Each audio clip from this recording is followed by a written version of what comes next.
Assalamu alaikum wa rahmatullahi wa barakatuh. Welcome to another art session. Today we're going to be working with wood and acrylics or even watercolors. This is a piece of wood that I'm going to be working with. I'll need a couple of paintbrushes, a pencil, some water, some paints.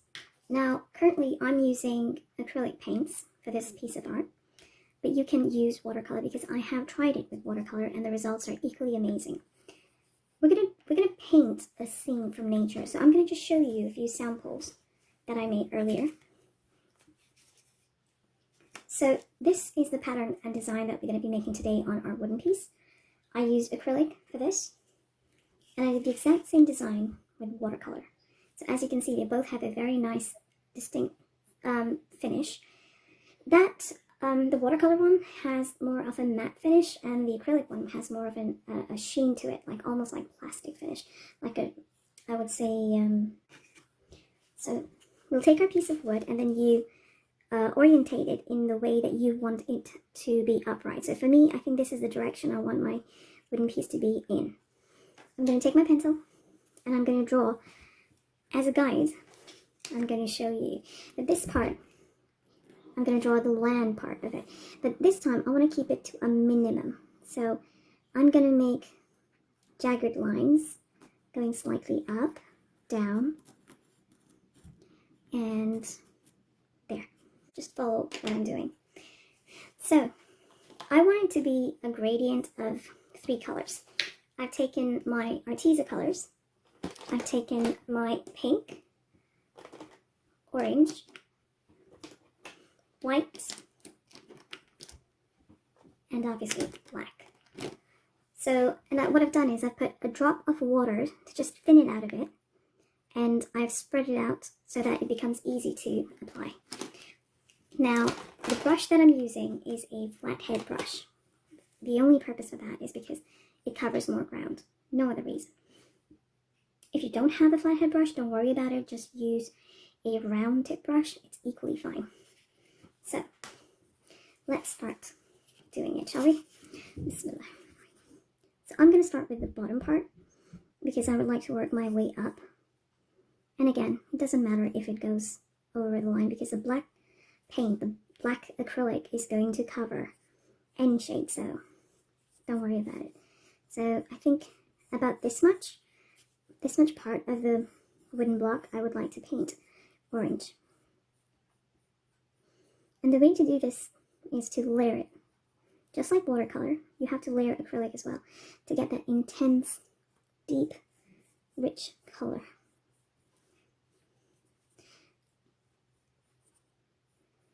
And mashallah, these colors are so brilliant that once you have finished coloring them, once they have settled for a few hours, they actually go more brighter, which was I was quite surprised by that, to be honest.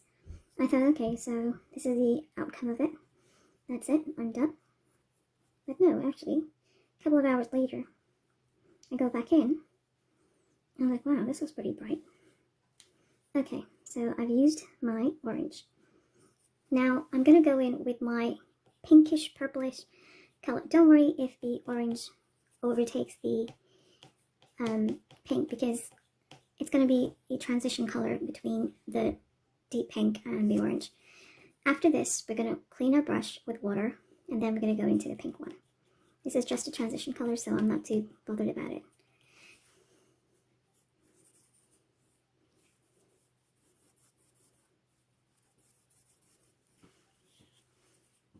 The thing that I like about this kind of art is that it's super easy, it's super quick, and it doesn't require a lot of resources, so that is a good thing. Always a good thing if you can do more fun with less work. Okay, so that's that, and yeah, definitely looks like tang. Anyway, so going back to the painting, I'm going to put in the pink, and I am going to just focus on that part. Try not to put too much water into the pink because I think it's become a bit too diluted. So I'm just going to put in a concentrated little dollop of pink to get a more, because this one is really see-through, I want to get really intense pink.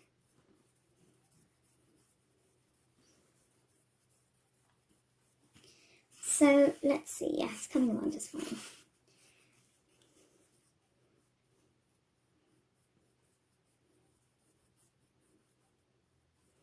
And right now, it literally sticks out that there's a very defined, definitive line going through it. But don't worry about it, we're going to be actually mixing the two colors and blending them in. The magic is in the blending. But first I want to use up the whole pink. Now, once it's like this, I'm going to once again get all the color off my brush, and I am going to make sure there's no pigment left on my brush, and then I'm going to blend it. Now the way to blend it is to just dip your brush in water and just run it over and under where that line is. And you will see that very quickly the line will just fade away and disappear. Orange and the lighter shade of the gradient in. To me, it feels just about right. And I'm going to give it a minute to dry out. In the meantime, I'm going to prepare the black color, and I'm going to switch my brushes. I'm going to use a pointy round tip brush because I'm going to use this to not only fill in the land color, but also the trees and the birds. And then we'll take it from there. Okay, so now I'm going to move on to the bottom part of it. I've loaded my brush with black color, and as you can see, it's quite intense. So I would recommend going a little bit at a time and not using strong, quick strokes, because that might end up jeopardizing the thing. Okay, the bottom part is quite easy. You can have long strokes, and that is fine.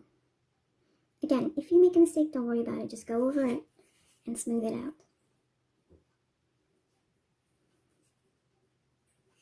And I think that part, I think less of black is a lot better than a lot of it, because that kind of makes the artwork a bit too intense, makes the painting a bit too intense.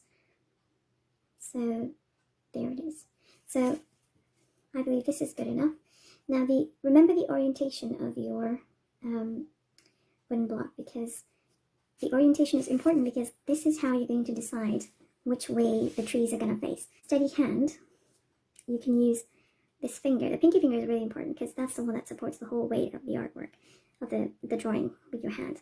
So the way I do it is I put my finger here, and then just with the tip of it, just that itty bitty tip of it, I draw a straight line. And what I'm going to do is I'm going to draw a straight line going up. Now it depends which way you feel more comfortable.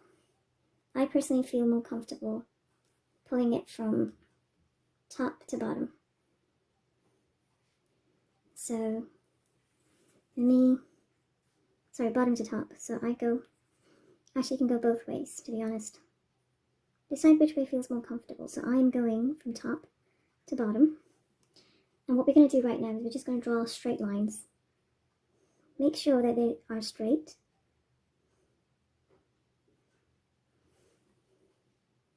You can have long trees, short trees, it's all up to you. I want to make some long ones, and I want to make some short ones. And I want to make some 3 in a row, I want to make some 2 in a row. It all depends on how many you wanted. If you want it like super, super full of trees, that's fine. And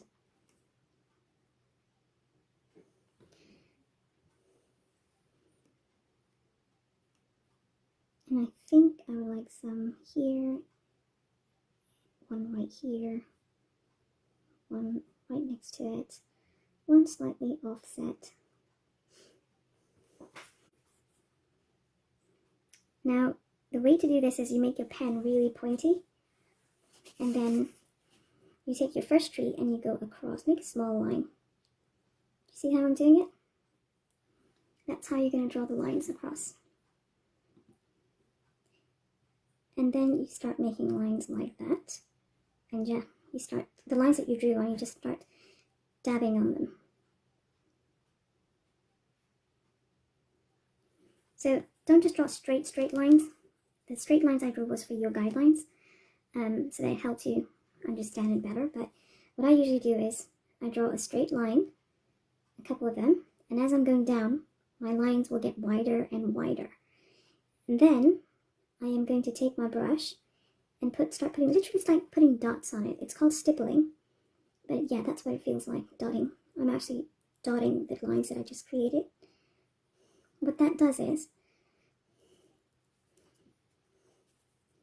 it makes it look like there's lots of trees. So you'll see a lot of gaps in between, and you will see some of the background, and then you will see these, they will look like leaves. Again, we're going to do the same for the next one, and we will continue doing it till we've reached all our trees. So I'm going to do one more tree. So you draw a line, then the next line goes slightly bigger than the first one, and then goes bigger and bigger and bigger and bigger. And then you go back in with your brush and you just dab the point of your brush. Don't smash the whole brush, just stippling, gentle touching. It's literally like dotting it. And I'm just going to draw dots on the part where I drew the lines.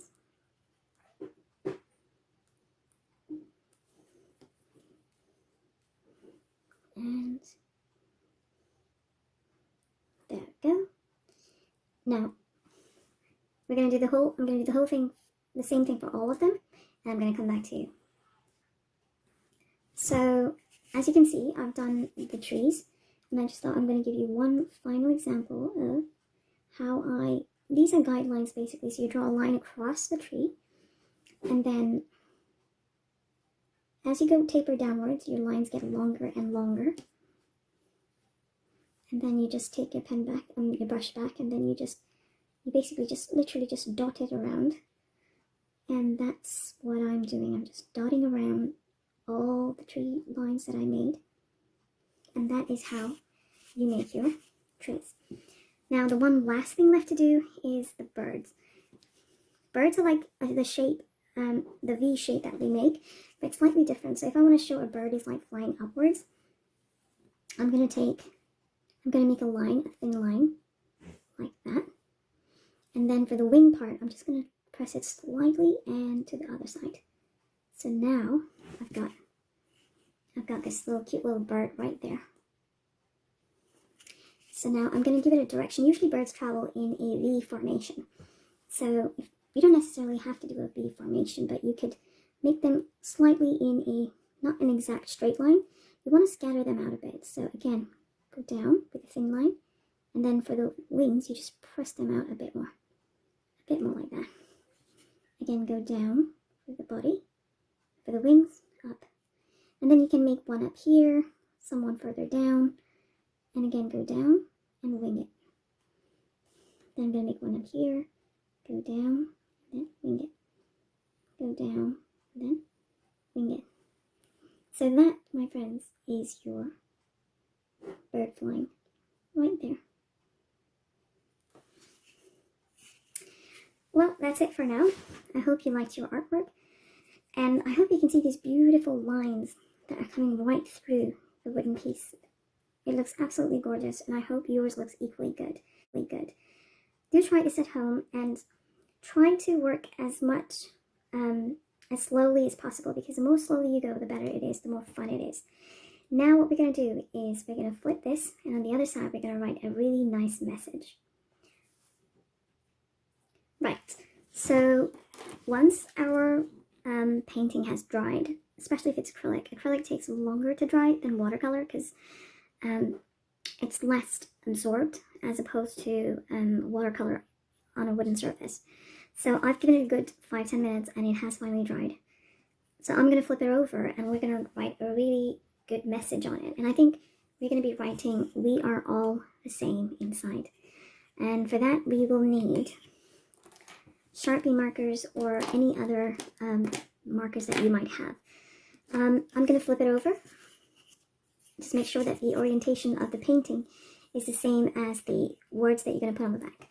So I'm going to write the same message, and it's going to be we, and then we loop our E. We are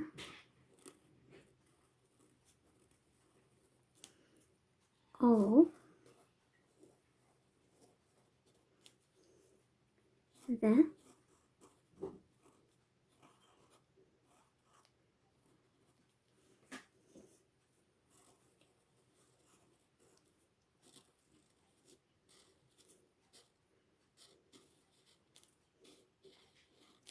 you're all the same.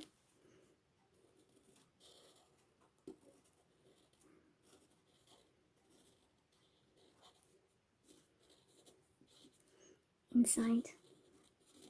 Now you can use your best handwriting, and then you can draw flowers or anything that you like, stars.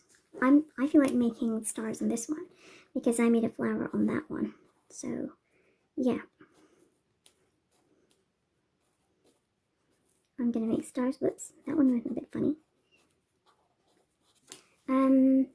So yeah, try what you would like to draw. Think about it, plan it, maybe write it with a pencil first, and then once you have your idea together, then you can write your message.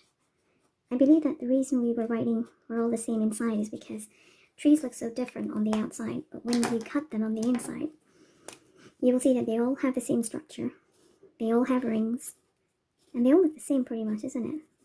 Just the way human beings are, we all look the same on the inside. I might have different hair color to yours, or eye color to yours.